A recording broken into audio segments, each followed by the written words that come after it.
ஓம்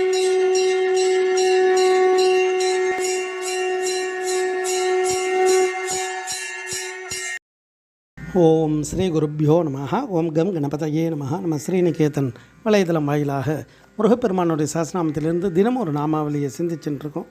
இன்றைய தினம் 545வது நாமாவளியாக ஓம் புஷ்டி வர்தனாய நமஹ. முருகப்பெருமான் இந்த நாமாவளி பலத்தை வளர்ப்பவருக்கு நமஸ்காரம் அப்படின்னு வர்ணிக்கிறது. இறைவனுடைய அனுக்கிரகத்தால் எல்லா விதமான வளர்ச்சியை கொடுப்பவர், அந்த வளர்ச்சியை நன்றாக வளர்ப்பவர் இப்படின்னு அர்த்தங்கள் எல்லாம் கொடுக்கும். இறைவனுடைய அருளால் தான் நமக்கு எல்லா பாக்கியமும் கிடைக்கும். ஏன்னா மனிதன்கிட்ட இருக்கக்கூடிய அந்த மும்மலங்களுடைய தன்மையால் மனிதனுக்கு குறையானது அதிகரிச்சுட்டே போகும். அப்போ நிறைவான இறைவனிடத்தில் செல்ல செல்ல அந்த குறைகள் எல்லாம் தானாக விலகும். அதனால்தான் புஷ்டிகி அப்படின்னா வளர்ப்பு, போஷணை, விருத்தியடைதல், கொழுத்திருத்தல்னு சொல்கிறாள், செழுமை, க்ஷேமம், நலம், செல்வம், இதுக்கெல்லாம் புஷ்டிகின்னு பேர். அப்போ இந்த செல்வங்களை எல்லாத்தையும் வளர்ப்பவர் யார்னா குமார பரமேஸ்வரன். அப்போ இறைவனிடத்தில் செல்லும் பொழுது நமக்கு எல்லா பாக்கியங்களும் கிடைக்கும். தேக ஆரோக்கியத்திலிருந்து, மன ஆரோக்கியத்திலிருந்து, இந்த ஆத்ம ஆரோக்கியத்திலிருந்து எல்லா பாக்கியமும் கிடைச்சிடும். ஏன்னா இறைவன் தான் அழியாத செல்வம். இறைவனை வர்ணிக்கும் போது செல்வமே அப்படின்னே வர்ணிக்கிறாள் இல்லையா?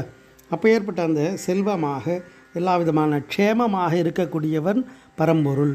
அப்போ ஏற்பட்ட அந்த குமார பரமேஸ்வரனை வழிபடும் பொழுது நமக்கு எல்லா விதமான பலத்தையும் நலத்தையும் கொடுத்து இந்த ஆத்மாவுக்கு எல்லா விதமான பாக்கியத்தையும் கொடுப்பவர் குமார பரமேஸ்வரர். அவருடைய அனுக்கிரகம் இருக்கும்பொழுது நம்மளுடைய அந்த வினைகள் எல்லாம் தானாக விலகும். இரு வினையும் மலமுமர இரவியோடு பிறவி அற அப்படின்றார். அப்படி இந்த பிறப்பு திருப்பி திருப்பி ஜனனம் எடுத்து பல துன்பத்தை அனுபவிக்கிறதுக்கு இந்த ஆத்மாவுக்கு இருக்கக்கூடிய அந்த வினையையே விலக்கி விடுவாராம்.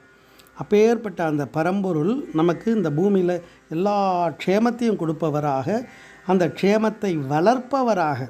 ஏன்னா எதை கொடுத்தாலும் போராது, அந்த தன்மை வளரணும்.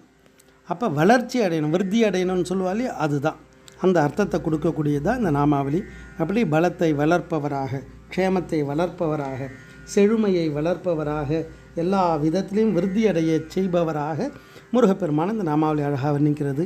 ஓம் புஷ்டி வர்தனாய நமஹ. ஸ்ரீ குருப்பியோ நமஹ. ஓம் சும் சுப்பிரமணியாய நமஹ.